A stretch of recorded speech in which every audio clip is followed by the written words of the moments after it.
Au cœur de la vie locale. Aix-les-Bains, Chambéry et Lac-du-Bourget. Radio Grand Lac. Grandiose, l'émission pour grandir et oser cette vie qui vous ressemble. Avec Sonia sur Radio Grand Lac. J'adore les lundis. Démarrer comme ça avec beaucoup de chaleur humaine, c'est toujours ce qu'on retrouve sur Radio Grand Lac. C'est un vrai bonheur d'arriver dans cette petite famille. C'est une petite famille. On est une grande famille même d'animateurs et grâce à Sandra bien sûr et à Jean-Pierre, c'est assez fantastique de pouvoir se sentir comme chez soi, comme à la maison. Du coup, pour démarrer cette émission aujourd'hui, j'ai le plaisir d'accueillir Marilyn. Marilyn, bienvenue et bienvenue à toi, cher auditeur qui nous écoute. Merci pour cet accueil. Avec joie, et ce soir on va partager toutes les deux autour d'une thématique que j'ai annoncée d'ailleurs sur les réseaux sociaux, qui compte beaucoup pour toi, elle compte aussi beaucoup pour moi, et je crois que beaucoup de gens vont se retrouver, que ce soit homme ou femme d'ailleurs. Je te laisse annoncer la thématique. Du coup, c'est toujours très impressionnant. C'est se réconcilier avec l'image de soi. Et effectivement, ce n'est pas une histoire de sexe, parce que ça concerne aussi bien les femmes que les hommes. Oui, c'est vrai que souvent on prête ça pour les femmes. Je sais pas pourquoi d'ailleurs, hein. C'est peut-être un peu dans les croyances, dans les conditionnements, mais en vérité, il y a aussi beaucoup d'hommes qui ont un rapport compliqué avec leur image, que ce soit plus jeune ou plus âgé d'ailleurs. Donc il n'y a pas d'histoire d'âge, il n'y a pas d'histoire de sexe. Tout le monde est égal, on va dire, devant ce sujet-là.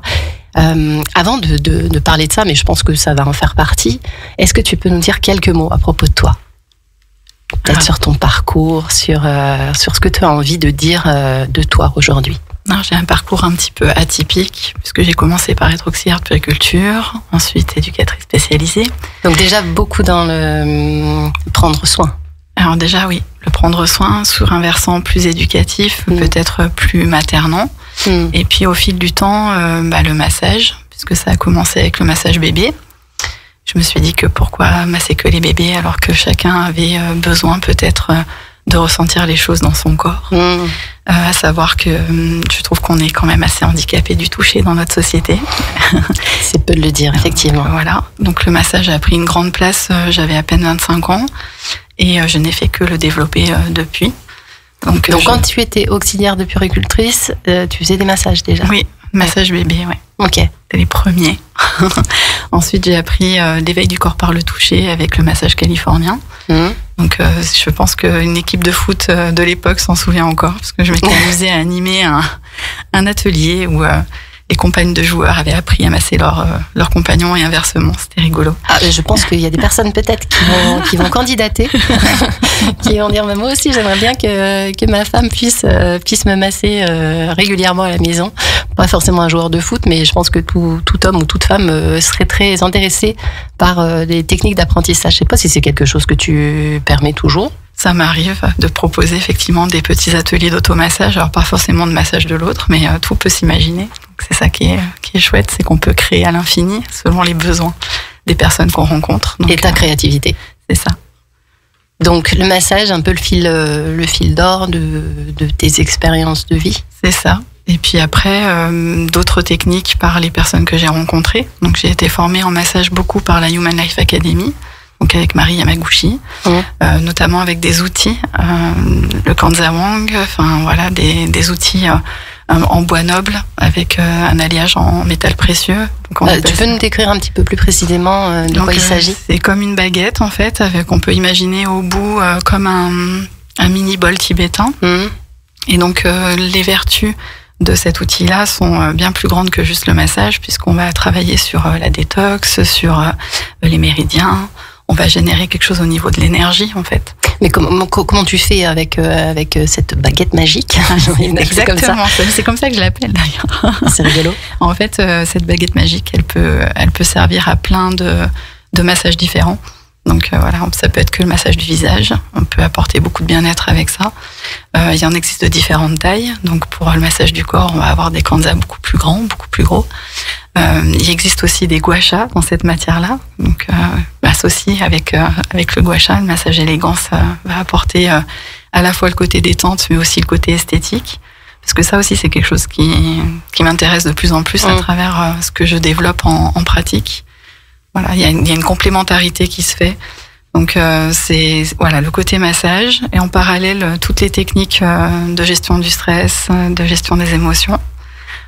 Bien sûr, inévitable. Voilà, parce que je pense que la question de prendre soin de soi ou de la beauté en elle-même, c'est plus la question de la beauté holistique. On va prendre soin de son corps, mais aussi de son âme, de sa manière de penser, de ressentir. J'allais dire, qu'est-ce que tu mets derrière le terme holistique? Parce que pour certaines personnes, ça peut être quelque chose qui n'a pas de sens. Quel sens toi tu y mets? De manière très simple, corps, cœur, esprit, en fait, on va aligner un petit peu tout ça.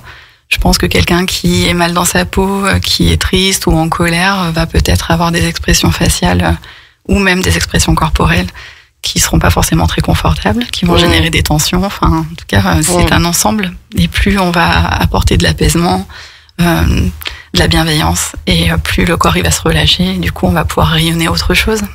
Réharmoniser alors un petit peu tout ça. C'est exactement ça. D'accord. Donc du coup, d'auxiliaire puéricultrice. Derrière, tu t'es dit, les massages, finalement, il n'y a pas que pour les bébés. Il n'y a pas que pour les bébés. J'imagine que les bonnes personnes sont arrivées face à toi, qui t'ont permis d'acquérir des compétences, des techniques, des outils au niveau de tes formations et qui t'ont emmené là où tu es aujourd'hui, dans ton entreprise, à Fleur de Soie. Complètement. Donc, à Fleur de Soie, tiens, petite question. Comment as-tu choisi ce nom-là? Alors, je pense que ça faisait écho à plusieurs choses. Quand on parle d'être à fleur de peau, oui. Avec vraiment tout ce côté émotionnel, et puis ce côté réel aussi, la sensation sur la peau, la caresse, enfin le toucher. Donc il y avait cette question de à fleur, d'être des fois tout près et pas forcément de manière trop abrupte dans la rencontre. Et puis de soi, il y avait aussi ce jeu de mots en fait, soi, soi-même, et puis le côté soi. D'y mettre beaucoup de douceur en fait. Donc mon logo il représente un petit peu ça avec ma fleur préférée, le pissenlit, parce que là aussi on peut souffler des belles choses quand on prend soin des gens.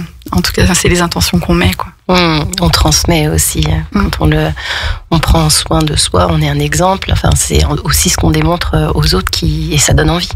On parlait toutes les deux avant de ça, des élans qu'on peut ou des inspirations qu'on peut avoir et qu'on peut écouter et qui nous permettent à notre tour d'inspirer. Ensuite, on s'inspire. De toute façon, le monde est fait de ça. On ne réinvente rien. Enfin, si, on réinvente justement, mais des choses qui existent déjà. Et on s'inspire et on fait grandir un petit peu tout ce monde. En tout cas, on y contribue pour qu'il y ait une forme de réconciliation avec soi. On parlait de l'image, mais pas que. Le corps, les émotions, le mental aussi, qui est bien souvent chahuté. Complètement. Et avoir un regard sur soi qui soit beaucoup plus tendre. Complètement d'accord. Je trouve que plus on avance dans le temps, et plus ça se révèle juste. En fait, moi, je veux travailler énormément avec les adolescents avec ma casquette d'éducatrice. Mais tu peux nous en dire un petit peu plus justement sur cette casquette-là d'éducatrice? Alors, je travaille en prévention spécialisée, donc avec des jeunes de 11 à 21 ans. Dans les quartiers prioritaires d'une commune. Et du coup, on les accompagne avec mes collègues sur différents versants de leur adolescence. Mais ce qui a toujours fait socle pour moi, ce qui fait vraiment la base de tout, c'est cette question de l'estime de soi. Alors, c'est un peu compliqué de parler d'estime de soi pour des adultes, bien que... Et je pense qu'à l'adolescence, on est déjà même un peu loin. Il faudrait commencer tout petit. Mais il y a quelque chose autour de ça. Et je trouve que quand on arrive à la quarantaine... c'est un peu ce qui a été ma prise de conscience. On se voit changer, on se voit encore modifié par le temps qui passe. Et se dire, pour autant, est-ce qu'on est obsolète? Je suis pas sûre. Il y a encore beaucoup de choses à vivre. Et puis, il y a cette notion d'image qu'on a de soi dans le miroir, en fait. De pas être, c'est ce qu'on se disait tout à l'heure aussi un peu en aparté, la question d'être très figé. Aujourd'hui, on voit beaucoup de choses autour des médias où on utilise des filtres à tout va. Les jeunes, c'est aussi beaucoup ça. Et on voudrait ressembler à cette image très lisse, très parfaite. Alors que pour moi, je trouve que plus le temps y passe et plus nos rides, elles ont un charme certain. Elles marquent notre expérience de vie, toutes les choses qu'on a vécues, qui ont été confortables ou moins, mais ça fait partie, c'est comme si c'était gravé sur nous. Donc oui, il y a une beauté à ça. Complètement. Et toi, ton parcours de vie, justement, avec tes propres blessures, j'imagine que ça aussi, ça fait résonance dans tes propres accompagnements de ce que toi, tu as déjà enduré dans les épreuves que tu as traversées, parce qu'il y en a eu quelques-unes. Alors comme chacun, effectivement, on traverse des choses dans son existence. Il y a un mot qui me plaît énormément. Je pense que j'ai eu des bons modèles autour de ça, mais quand on parle de résilience, là récemment, j'ai fait une formation sur les traumas, psychotraumas, et il y a un terme qui est ressorti, et je pense que c'est un terme qui me qualifierait quelque part. C'est résilientologue qui n'existe pas. J'ai toujours aimé les mots qui n'existaient pas. Et ben voilà. Bienvenue au club. J'adore en créer aussi. Mais celui-là, il fait vraiment écho, parce que je me dis que ce qui a pu m'apporter dans ma propre résilience aujourd'hui, je peux l'offrir aux autres. Donc voilà, il y a plusieurs outils qui permettent ça et qui, en tout cas, qui vont s'ajuster à chacun, parce que vivre la singularité au final. C'est ça. On parlait de ça aussi tout à l'heure. Cette tendance à se mettre dans des cases, enfin à mettre les autres dans des cases ou se mettre soi-même dans des cases, parce que des fois on reproche aux autres de nous mettre dans des cases, mais en fait on se met déjà soi-même tout seul dans des cases.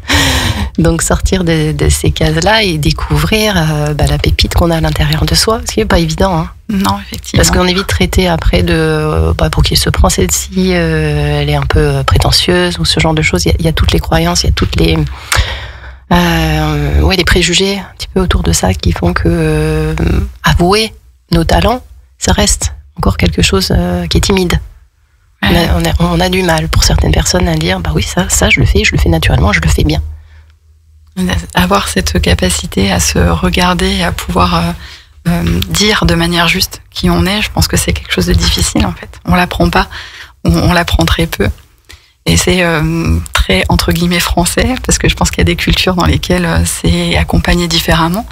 Mais il y a quelque chose qui bouge à ce niveau-là, en tout cas, pour moi. Je trouve que c'est important. Donc déjà, toi, tu t'es réconcilié avec ta propre image, je suppose. Enfin, on est toujours en chemin, on n'a jamais terminé. Je crois qu'on peut jamais dire qu'on est arrivé. Et ça te tient particulièrement à cœur de permettre ça à d'autres. Complètement. Et je pense qu'il y a des outils vraiment précieux pour ça. Est-ce que tu veux nous parler d'un outil en particulier ?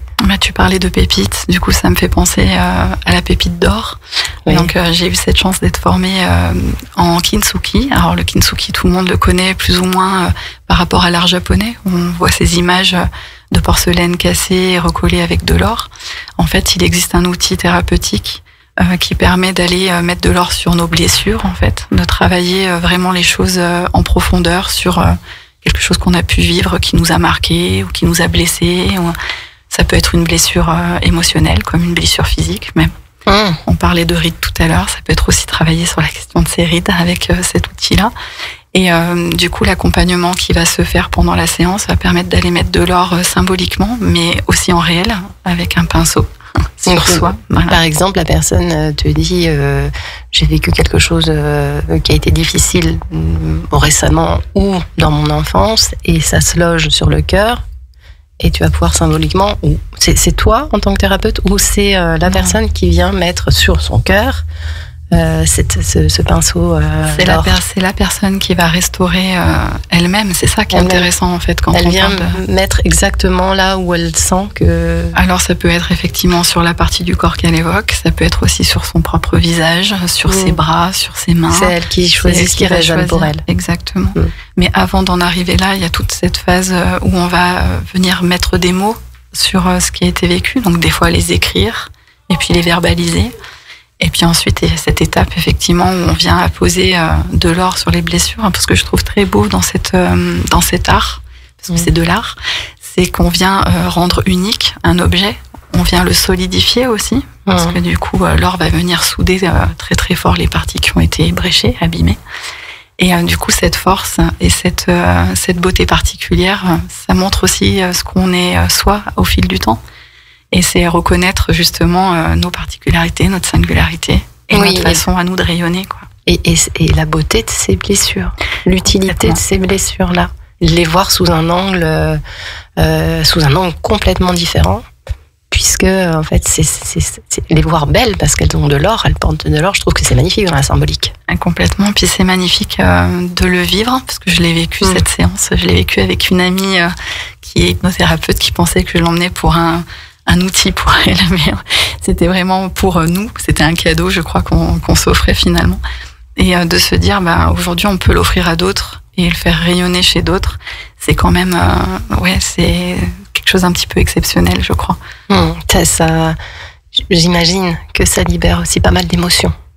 Énormément. Puis il y a toute une phase où on est accompagné effectivement par le thérapeute aussi, parce qu'en fait, quand on va appliquer cet or sur soi, on ne se regarde pas. On le fait un peu à l'intuitif, juste à l'écoute du cœur, comme tu disais tout à l'heure. Qu'est-ce que ça vient évoquer chez nous? Et puis ensuite, c'est aussi le passage devant le miroir qui est pas forcément évident pour plein de gens, dans plein de moments de vie. Se regarder dans le miroir, se regarder vraiment. Et du coup, là, c'est de prendre conscience, waouh, en fait, ce que je vois là, cette œuvre d'art, c'est moi, en fait. Et c'est beau. Ouais. Et peut-être que dans la manière dont c'est appliqué, d'ailleurs, je sais pas, je ne connais pas du tout cette technique, mais tu vois, peut-être la façon dont le pinceau pas la marque, mais la peinture qui est faite, il y a peut-être une forme, il y a peut-être une longueur ou pas, il y a peut-être une signification à ça aussi pour la personne. Pourquoi, évidemment, pourquoi dans cette zone-là, et pourquoi cette forme-là, pourquoi de cette façon-là? Je sais pas si la personne, au moment où elle le vit, elle l'imagine avec autant de précision. En tout cas, de l'avoir vécu, de l'avoir fait, c'est vraiment très spontané, en fait. C'est quelque chose qui va glisser sur la peau. Alors, le premier geste, la première sensation un peu froide comme ça sur soi. Et puis petit à petit, on se laisse prendre aussi au jeu de juste ressentir, de juste visualiser où est-ce que j'ai eu mal, où est-ce que j'ai été blessée, en fait, où est-ce que j'ai besoin finalement de ressentir de la douceur ou de la force. C'est ça, oui, de l'amour, vraiment. Ouais. Et du coup, je pense que c'est quelque chose à côté duquel on peut passer, parce qu'on est toujours pris dans un rythme un peu effréné. Et là, c'est vraiment se poser, prendre le temps.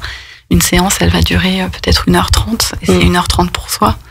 Fantastique. Ouais. C'est rigolo parce que quand tu me partages ça, ça me fait penser quand on est enfant ou quand on a un enfant et que l'enfant se blesse et qu'on lui fait un bisou sur l'endroit où il est tombé, où il s'est fait le bobo, et on lui dit ça, c'est le bisou guérisseur, et ça a un effet instantané sur l'enfant. C'est rigolo, rien que le fait d'embrasser cette partie-là, d'amener de l'amour et déjà juste de l'attention, ça suffit à arrêter les larmes de couler ou la douleur. Je pense que j'ai une grande sensibilité aux mots, tu vois, quand tu dis c'est le bisou guérisseur sur le bobo, effectivement, d'amener ça aussi quand on en est convaincu, quand on fait aussi vibrer les mots pour l'autre, ça a une portée. Ça va laisser trace, encore une fois, une autre trace, pas la trace de l'or sur la peau, mais la trace d'autre chose. Et ça, c'est quelque chose que je peux apporter aussi dans mes séances, même sur la question du massage ou autre, en fait. Là, je me suis formée récemment aussi en yoga du visage, parce que je trouve que quand on avance en âge, j'entends énormément de femmes me dire j'ai le visage, j'ai l'impression que le bas du visage s'affaisse, ou j'ai mes paupières qui sont un peu plus tombantes, je me reconnais plus dans le miroir, je suis moins à l'aise. Et du coup, quelle intention? Et en fait, de montrer qu'il y a encore du possible, que ce possible-là, c'est soi, on peut se l'apporter à soi. Et puis par des choses simples. Ouais. Souvent, on a l'idée, on baisse un peu les bras parce qu'on se dit c'est trop compliqué, ça va me prendre trop de temps. Il y a toujours cette histoire de temps, de complexité, je vais avoir besoin de plein de choses extérieures, alors qu'en vérité, il y a plein de choses tellement simples, des petits rituels à mettre en place, j'imagine, ou des choses faciles qu'on peut faire un peu tous les jours. Mais je pense que tu détailleras un petit peu plus ce que c'est que le yoga du rire. Mais en fait, selon moi, en t'entendant, j'ai l'impression que c'est aussi le coup de pouce pour revenir à l'essentiel et revenir à des choses qui sont simples. C'est exactement ça. En fait, l'objectif du yoga du visage, c'est de pouvoir permettre aux personnes, entre deux soins par exemple, d'être autonomes, du coup d'avoir ce temps pour elles, et de découper ce temps peut-être sur la journée, le matin tranquillement en appliquant sa crème avant d'aller au travail, d'être peut-être même dans son lit le soir avant de s'endormir et de faire quelques exercices d'acupression. Enfin, c'est très simple finalement à glisser dans le quotidien. Et l'objectif, c'est pas que ça prenne du temps, parce qu'on le sait bien, entre le travail, les enfants, la maison, les différentes activités, si ça doit prendre du temps, c'est contraignant, on n'aura pas cette régularité qui permet d'avoir du résultat. Donc l'objectif, c'est un petit peu ça, c'est de rendre autonome dans un temps court, et que ce soit ludique et que ce soit plaisant. Ouais, que ce soit facile et qu'une petite routine qui te permette au bout d'un moment de te rendre compte qu'il y a du résultat et souvent on le voit pas. Alors après, je sais pas si tu recommandes de faire des photos. Ah oui, ça oui. Souvent c'est ça, hein, parce qu'on se rend pas compte sur soi justement. On n'a pas le regard, on voit pas forcément l'évolution parce que ça se fait au fur et à mesure. Mais au moment où on démarre, peut-être de prendre une photo et puis au bout de quelques temps, de reprendre une photo et déjà d'observer. C'est assez flagrant et rapidement. En tout cas, moi, je sais quand j'ai commencé à me lancer, j'ai trouvé les réflexions autour de moi assez intéressantes où les gens me trouvaient « Ah, tu as minci !» Pas du tout. Le poids est le même. Par contre, effectivement, moins de stress, donc moins de cortisol au niveau du visage. Donc, on est moins gonflé. Donc, on retrouve des traits plus affinés. Et donc, ça modifie un petit peu la perception. Ah, t'as bonne mine. On a l'impression que t'as plus d'énergie. Effectivement, on fait remonter un petit peu les traits aussi. Et c'est frappant, vraiment, pour l'entourage plus que pour soi. Très intriguée, tu nous en parleras un petit peu plus. Je te propose on marque une courte pause musicale et puis on se retrouve après pour en parler. Avec plaisir. Plongez dans le grand bain de la vie locale avec Radio Grand Lac sur 92.1. Grandi Ose, l'émission pour grandir et oser cette vie qui vous ressemble, avec Sonia sur Radio Grand Lac. Et c'est parti pour la deuxième partie de notre émission avec Marilyn. Marilyn qui nous parlait de se réconcilier avec son image, avec plusieurs outils que toi-même tu as expérimenté, puisque ça passe par ça. C'est vrai que je suis assez fan de ça aussi, c'est d'expérimenter avant de transmettre et de pratiquer. Et notamment, rappelle-moi le nom. Le Kintsugi. Kintsugi, c'est fantastique. On en parlait pendant la pause là, parce qu'elle m'expliquait encore d'autres déclinaisons avec cette peinture en or qui nous permet de venir voir la beauté de nos blessures et de voir le chef-d'œuvre que nous sommes dans le miroir. Et c'est fabuleux. Et du coup, de pouvoir le faire aussi avec des mots qui nous ont blessés, recouvrir ces mots-là avec une peinture en or et réécrire, en tout cas, les mots qui sont beaucoup plus doux, beaucoup plus justes pour soi et qu'on a envie avec lesquels on a envie d'avancer à partir de maintenant. C'est ça, complètement. Et puis de les avoir en visu pour s'en souvenir aussi. Oui, c'est ça. Tu me disais après, c'est dans un cadre qu'on peut ramener chez soi. Et qu'on repart avec son cadre doré, qu'on peut placer à l'endroit qui compte pour nous. Et du coup, chaque jour, d'avoir je pense que même le cerveau fonctionne en pilotage automatique et il finit par ne plus voir dans l'environnement parce que ça fait partie mais il enregistre bien toutes ces idées-là qui sont nouvelles et qui permettent d'être soi autrement. D'être soi autrement. C'est une jolie phrase, ça encore. Et tu nous parlais juste avant qu'on coupe, qu'on marque la pause, c'était le yoga, non pas du rire, du visage, même si je pense qu'il y a quand même sûrement des bienfaits communs. Complètement. C'est pas la même intention, mais le yoga du visage qui ramène aussi de la souplesse, je suppose, à la peau. Complètement, qui va permettre de détendre les parties qui ont besoin d'être détendues, qui va permettre de restructurer certaines parties aussi, puisqu'il y a des parties qui ont besoin d'être un petit peu sollicitées, parce qu'il y a la notion de tension aussi qui vient générer d'autres formes de rides. Donc comment est-ce qu'on détend ces tensions-là? Comment est-ce qu'on stimule à d'autres endroits? C'est un art un petit peu savant d'arriver à jongler entre ces deux parties-là. Donc tu proposes des petits exercices pour ça? Complètement. Tout à l'heure, tu me prenais l'exemple de certaines femmes qui peuvent venir en disant j'ai la paupière qui s'affaisse ou le bas du visage. Alors on va ajuster par rapport à la partie du visage qui dérange ou qui pose un petit peu problème entre guillemets, et on va cibler du coup les exercices. Alors il y a des exercices du haut du corps, des exercices de yoga, donc des étirements, des choses qui vont se pratiquer corporellement en fait. D'accord. Faire quelques petites grimaces aussi. Oui, parce que on entend souvent, moi j'entendais ça, faire vraiment les mimiques avec la bouche là, ou voire même un AEI ou U, ce genre de choses pour étirer alors, le cou. surtout pas le AEI ou U qui va faire encore plus de cordes au niveau du cou et du platysma.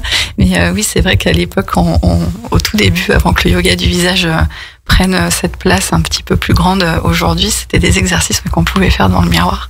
Donc là, ce sera des exercices mais qui permettent de détendre et de remodeler, mais qui vont pas créer plus de cordes ou plus de tension ailleurs. Alors tu vois, j'étais persuadée que c'était ça, c'est pour éviter ça y est, c'est le double menton, d'étirer comme ça. Non, du coup, ça fait des belles cordes quand on fait cette grimace-là. Du coup, on va détendre aussi cette partie du cou et du décolleté qui s'appelle le platysma.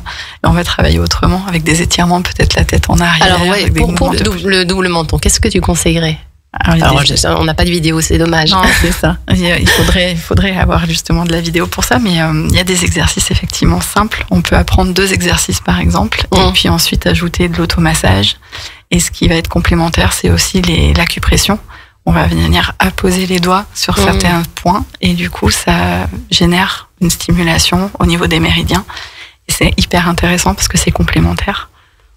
Alors finalement, parce que je connais quelqu'un qui fait du douyin, je ne sais pas si tu connais, est-ce que ça a un lien avec ça? Parce qu'elle stimule aussi les méridiens, pareil avec des pressions sur des zones particulières qui ont des bienfaits, typiquement, par exemple pour le mal des transports. Oui. Il y a une zone sur laquelle rester appuyé pour éviter d'avoir le mal des transports, mais on peut faire il y a plein de courants qui se croisent et qui entre guillemets partent du même de la même science, je dirais. Mais après, ça se pratique de différentes façons. Effectivement, c'est comme l'acupuncture. Là, ça va être de l'acupression. On va pas aller sur les points du corps pour le yoga du visage. On va rester que sur le visage, mais effectivement, c'est le même principe. Oui, donc alors déjà, tu parlais d'automassage, il y a quand même finalement énormément de bienfaits de soi à soi. Mais c'est assez incroyable. Alors déjà, je pense qu'il y a beaucoup de choses qui rentrent en ligne de compte. Déjà, c'est le temps qu'on va s'accorder. C'est la première chose, de se dire waouh, je prends ce temps pour moi. Ensuite, il y a tout le côté sensoriel, de mettre une huile sur ses mains, de pouvoir la sentir, de se créer un environnement olfactif, une ambiance, quelque chose déjà qui permet de se poser, d'être bien. Je trouve que c'est important. C'est pas quelque chose qu'on va pratiquer comme ça vite fait entre deux pendant qu'on nous appelle dans la cuisine ou ailleurs. C'est vraiment prendre ce temps pour soi. Et puis après, c'est vraiment ressentir les gestes, prendre le temps de les décomposer, de mettre de la lenteur, de la profondeur. Et ça, c'est hyper important pour vraiment de se ressentir et puis que sa peau, elle prenne tous les bénéfices de ça. Alors, comment tu fais justement avec les mamans qui sont aussi peut-être salariées ou chefs d'entreprise et qui courent dans tous les sens et qui, en plus, ont du mal à se prioriser? On va aller à l'essentiel avec les mamans, je pense. Déjà, je pense que le matin, elles sont les premières à mettre leur réveil pour se lever avant tout le monde. Du coup, ça peut être dans le lit, se dire je prends 5 minutes pour faire mes petits exercices du haut du corps qui vont me détendre, qui me permettent déjà de me recentrer avant de commencer la journée. On peut imaginer que ces mamans au travail peuvent discrètement, lors d'une réunion, faire leur petit point d'acupression. Ça m'arrive de le faire. Oui. Et je trouve que ça se voit pas. Oui, il y a des techniques qui se voient pas forcément. Voilà, c'est ça. On va mettre les doigts sur une partie du visage. Personne va regarder ce qu'on est en train de faire à ce moment-là. Ça peut être au-dessus de la lèvre. Voilà, il y a des choses qui vont passer discrètement. Et puis, je pense que c'est important de s'accorder quand même le temps du soir, quand les enfants sont couchés, pour appliquer sur son visage, alors pas 50 000 crèmes et autres sérums, mais d'aller utiliser une huile qui va permettre justement cette gestuelle un peu précise et en même temps de soigner sa peau et de s'hydrater correctement. Alors du coup, tu recommandes aussi certains produits pour aller avec? Alors effectivement, chez moi, tout est complémentaire, je pense, dans tout ce que je pratique. Tout fait sens dans le parcours. J'ai également une boutique en ligne où en fait, je me suis formée à certaines marques en particulier et j'utilise les produits en question. D'ailleurs, lors de ma formation en yoga du visage avec Nathalie Dandura, qui est quelqu'un qui vient de sortir 2 bouquins là récemment, elle nous avait envoyé un colis et j'étais ravie de découvrir à l'intérieur une huile que j'utilise sur ma boutique aussi. Donc je me dis que voilà, on est sur des produits de qualité, des produits simples. Il n'y a pas besoin d'un usage, de je sais pas combien de méthodes, appliquer des couches et des couches. Si on veut de l'efficacité, la gestuelle va compter pour beaucoup en fait. Le massage va faire la différence. Voilà. Une huile de qualité, propice à ça, on va dire, et la bonne gestuelle surtout. Ça s'apprend. Ça s'apprend, ça s'accompagne et ça s'apprend relativement vite et ça se pratique. Si c'est dans le plaisir, alors ça se pratique tous les jours. Après, c'est le sens qu'on y met aussi. C'est le plaisir, bien sûr, mais on pourrait prendre l'exemple de quelqu'un qui voudrait éliminer un double menton un peu trop disgracieux. Est-ce que en combien de temps Tu vois, par rapport aux petits exercices, aux petites pratiques. En un mois de temps, c'est visible. Après, il faut effectivement que la peau ne soit pas abîmée. Donc voilà, que ça soit. Quand tu dis abîmé, c'est quoi? Par exemple, une personne qui aurait perdu beaucoup de poids d'un coup et qui aurait du relâchement cutané sur tout le corps, sur le visage, on pourrait rattraper un petit peu, mais on pourrait pas rattraper ce qui est cassé au niveau des fibres. Ça veut dire qu'il y a vraiment un diagnostic qui est nécessaire. Bien sûr, à la base. C'est important effectivement, si on veut un résultat optimal, d'être accompagné pour pouvoir évaluer ça. Après, sur juste la question esthétique de je me sens un peu gonflée, souvent c'est de la rétention d'eau, souvent ça va être aussi les hormones du stress. Oui, donc au final, la personne, elle peut venir pour quelque chose, finalement, c'est un symptôme, mais ce qui compte, c'est de traiter la cause racine, et la cause, c'est pas forcément celle à laquelle on croit, ou à laquelle on pense. Ça va pas être uniquement physique. Effectivement, si on a besoin d'exprimer pourquoi on est stressé, on va peut-être trouver une méthode aussi, travailler avec des exercices de respiration, c'est des choses que je peux proposer également en gestion du stress. Travailler la libération par les mots, il y a plein de possibilités, mais effectivement, souvent c'est un global. C'est encore cette question de la beauté holistique, c'est la question du bien-être en fait. Donc comment est-ce qu'on prend soin de soi de manière globale? Plus on va être souriant, moi je dis les plus jolies rides, ce sont les rides d'expression, celles que je vois là, les rides du sourire. Et voilà, comment est-ce qu'on s'apporte plus de bonheur, plus de joie pour finalement créer ces jolies rides-là, et finalement moins de rides d'amertume, moins de rides de tristesse. Voilà, tout est rattrapable si on s'y prend suffisamment tôt et si on est régulier. Oui, si on a la régularité, je crois que ça compte pour tout. Alors, les personnes qui viennent te voir, comment ça se passe en fait, une séance avec toi? On vient d'abord, on te contacte, il y a un premier diagnostic téléphonique qui est fait, ou un échange sur une problématique. Comment ça se passe concrètement? Ça peut se passer de plein de façons différentes. Je crois que ça, c'est aussi le côté éduc de Prèves, où les gens peuvent envoyer un SMS ou appeler s'ils sont plus à l'aise par téléphone. Du coup, exprimer quelle est la demande. Et puis ensuite, on va ajuster. On peut se rencontrer aussi pour en discuter. Et voilà, après, souvent, ça on découle. Enfin, si c'est la question du yoga du visage, ça peut découler de justement des massages que je pratique en cabinet, où la personne va me dire waouh, le résultat, il est visible dans l'immédiateté, en fait. On a plus d'éclat, on a tout de suite un visage plus détendu. On se dit waouh, j'aimerais être comme ça chaque matin. Et en fait, il faut attendre.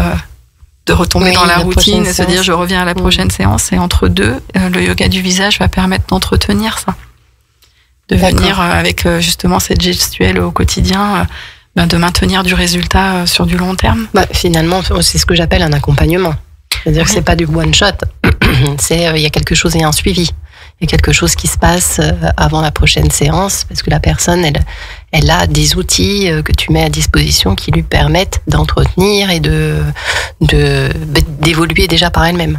Complètement. Puis sur le temps d'une séance yoga du visage, on est accompagné aussi pour vérifier qu'on effectue bien les mouvements correctement. C'était une question que je voulais te poser, parce que ça m'a fait penser un peu au sport. Oui. C'est le sport à la maison qui a été vraiment très développé d'ailleurs pendant le Covid, ce qui est super chouette.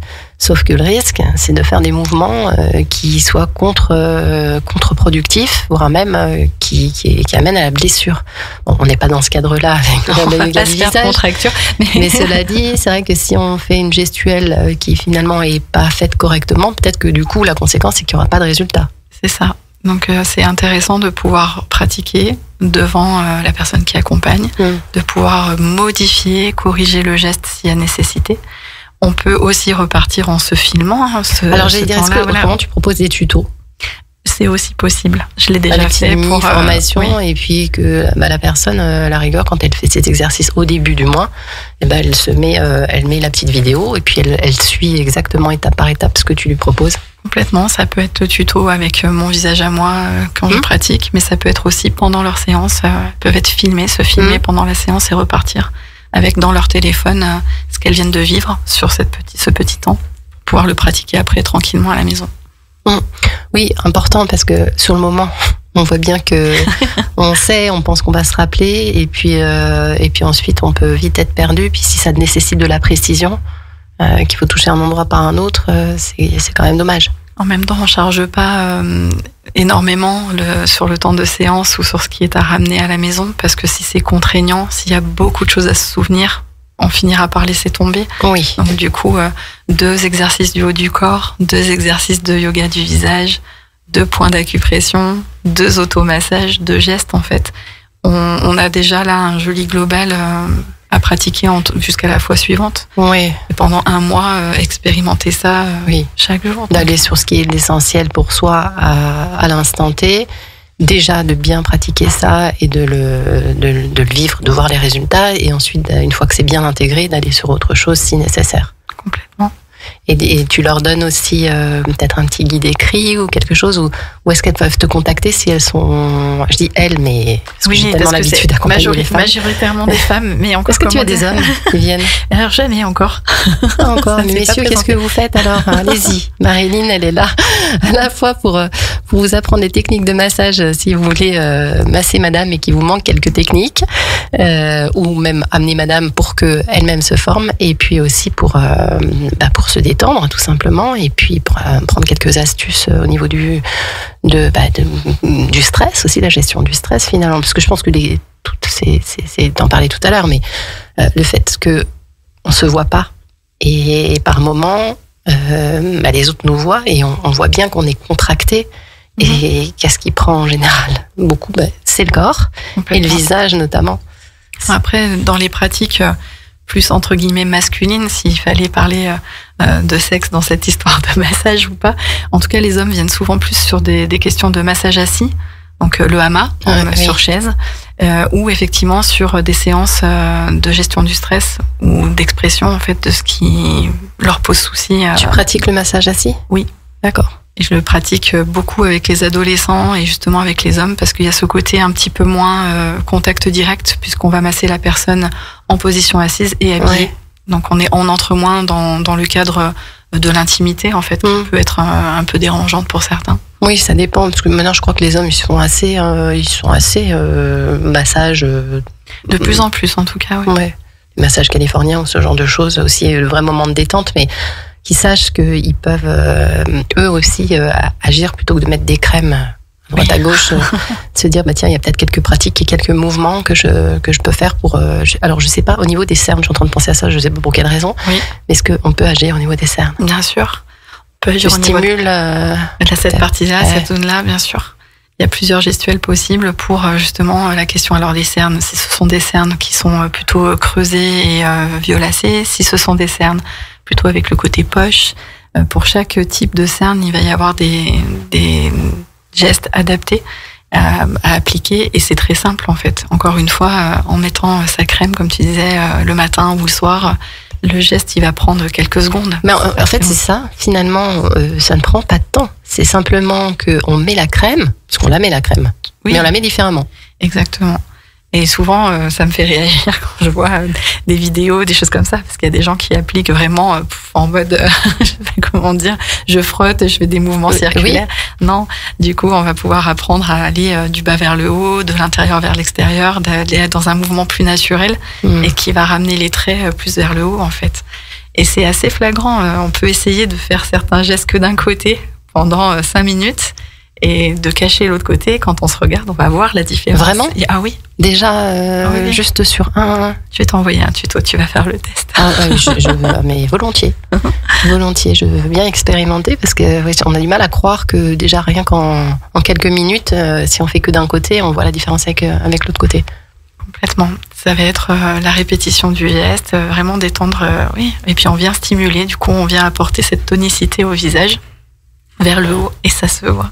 Bon, je t'en parlerai juste après l'émission, parce qu'il y a quelques mouvements que je fais et tu vas pouvoir me dire si je les fais correctement, mais néanmoins ces mouvements-là que j'ai fait, c'est assez rigolo parce que ça me faisait du bien. Donc je pense que l'effet, le côté touché dont tu parlais tout à l'heure, ça a évidemment un impact et sur le bien-être global. Bien sûr, tu libères des hormones. C'est ça. Bien sûr. En touchant le visage, en tapotant d'une certaine façon, en étirant d'une certaine façon, ça me mettait dans des bonnes énergies. Alors je le fais pas tout le temps, je suis pas tout le temps la bonne élève, mais néanmoins ça me prenait pas plus de temps que ça. Donc de temps en temps, c'est juste que j'oublie, mais ça a un effet global de bien-être.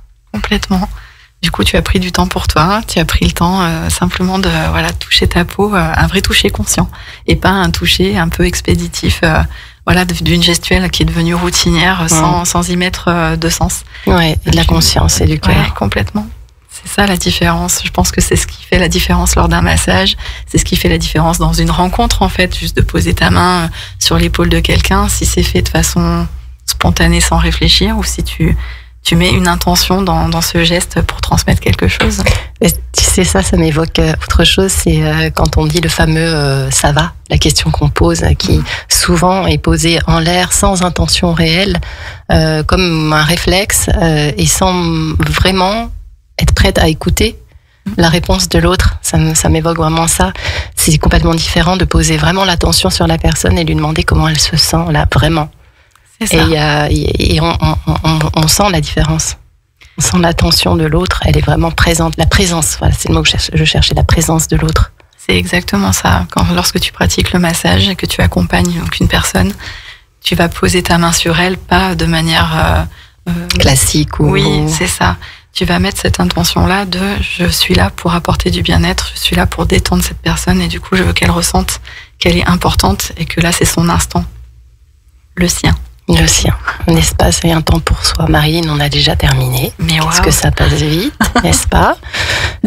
Si on veut te contacter pour faire un bilan avec toi, pour faire une demande, comment ça se passe? Eh bien, on me contacte simplement soit sur les pages réseau qui sont les miennes. À Fleur de Soie. À Fleur de Soie. Et puis, j'ai mon numéro de téléphone sur lesquels les gens peuvent appeler sans problème. Ok, eh ben écoute, parfait. Merci beaucoup pour tous ces détails. Et cher auditeur, je t'invite à continuer à écouter Radio Grand Lac ce soir, les jours suivants, parce qu'il y a plein d'émissions qui sont fantastiques. Et on se retrouve dans 15 jours. Bonne soirée à tous. Écoutez, ça coule de source. Vous êtes sur Radio Grand Lac.